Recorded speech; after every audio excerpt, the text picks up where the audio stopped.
Hello ma queen, comment tu vas? Pourquoi est-il crucial que tu guérisses de tes blessures émotionnelles? Je vais t'expliquer pourquoi. Quand tu fais la rencontre d'un homme, qu'est-ce qui se passe? Tu vas avoir tendance à raconter ton passé, à tout dire. À dire pourquoi avec un tel c'est terminé, que t'en as marre des mecs, que les mecs c'est tous des... On va dire un chat, hein. C'est tous des connards, que t'en as marre des mecs. Tu vas dire également que t'as beaucoup souffert en amour. Tu vas expliquer tous tes déboires en amour. Alors que ça part d'une dynamique de positivité parce que toi, tu veux créer une connexion forte. Et même si t'as pas envie de parler, il va te pousser à parler. Il va te dire, mais qu'est-ce qu'il y a? T'as des choses à cacher. Et puis comme toi, t'es une femme sincère et franche, tu vas te dire, bah non, moi j'ai rien à cacher, donc je vais lui dire ce qui va pas. Je vais lui dire ce qui s'est passé dans mon passé. Et donc tu vas lui exposer comme ça toutes tes blessures, toutes tes fragilités.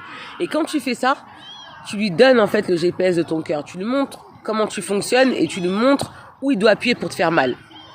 Et il faut pas oublier quelque chose, c'est que l'être humain a un côté pervers.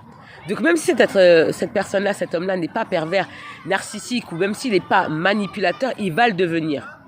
Il va le devenir parce qu'il aura tous les outils et il aura aussi le bâton pour te frapper avec.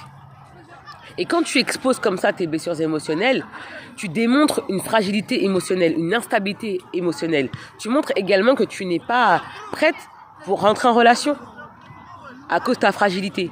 Donc c'est vraiment quelque chose qu'il faut éviter, vraiment à éviter. Et là tu vas me dire, mais Céline, dans ce cas-là, qu'est-ce que je peux faire en fait? Ce que tu peux faire, c'est vraiment connaître la source de tes blessures émotionnelles. Il faut vraiment que tu cherches cette source, ce qui va te permettre de guérir et trouver des solutions adéquate pour pouvoir guérir de ça. Parce que quand tu exposes comme ça tes blessures émotionnelles, tu n'es pas séduisante. Tu es rebutante, tu es repoussante pour cet homme-là. Même si tu as un beau physique, tu vas le repousser. Et c'est vraiment dommage que tu aurais pu débuter une belle histoire avec cet homme-là. Donc vraiment, mon conseil, c'est vraiment évite de raconter tes blessures. Si tu es fragile, prends un coaching, regarde les vidéos sur YouTube. Tu peux aussi remplir mon bilan personnalisé que je propose. Donc tu m'envoies un petit DM en privé et comme ça moi je t'envoie mon bilan personnalisé qui est gratuit, confidentiel et anonyme. Et je vais pouvoir t'aider au mieux dans ta problématique.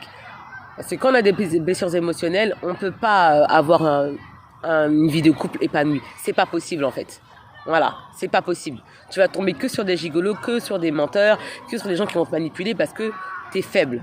Il faut absolument gérer ces blessures émotionnelles. Parce que quand tu les gères, d'accord? Quand tu gères tes blessures émotionnelles, quand tu guéris de tes blessures émotionnelles, tu montres que tu es une femme forte et une queen irrésistible. Et cet homme-là va te manger dans la main.